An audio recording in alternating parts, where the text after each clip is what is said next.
And in my most recent research, I think a very important and surprising finding, the more corporal punishment young children experience, it has an adverse effect on their mental development.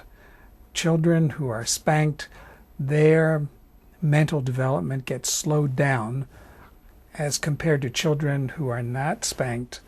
They tend to have a somewhat higher than average level of mental growth over the 4-year period of this study that we did.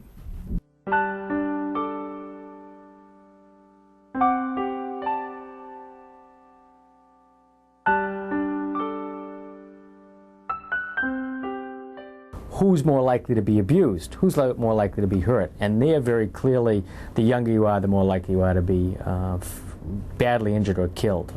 Majority of child homicides happen to kids under 3 years of age, and of that group, the largest category are kids in their first year of life. So, you know, a lot's been made of these newborn neonates who are killed by parents. The media make a big deal out of it, and sometimes the media distort the reality. This time the media don't distort the reality that up until a year of age, children run a very high risk of being killed, but not a high risk of being spanked. When they get over 3, they're more likely to be spanked, but less likely to be permanently disabled or harmed.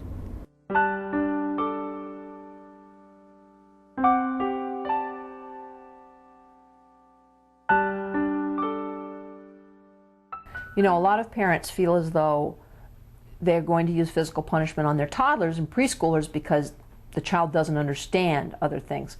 In fact, they do understand other things, and if the child is so young that they don't understand other things, then they shouldn't be hitting them either.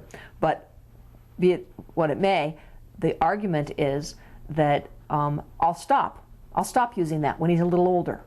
Well, what's a little older? In fact, we know that there's definitive evidence of the negative effects of corporal punishment starting by age 7.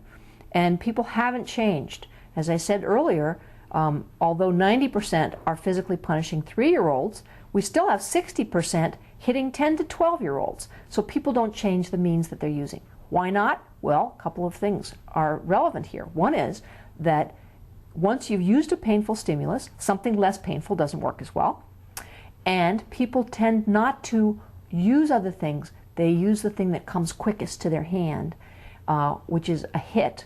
And they don't use the things that are more difficult, which is reasoning, timeout, removal of privileges. Have you ever removed privileges from your child? And then you have to remember which privileges they were and for how long you said they'd be gone? It requires more effort than a hit. But parenting requires effort, and we need to support parents in understanding how hard it is to be a parent and being able to use techniques that work to help the child and not just stop the behavior for the moment. One common argument that says that corporal punishment doesn't have negative effects is that in fact the children who are getting hit are the ones who are misbehaving.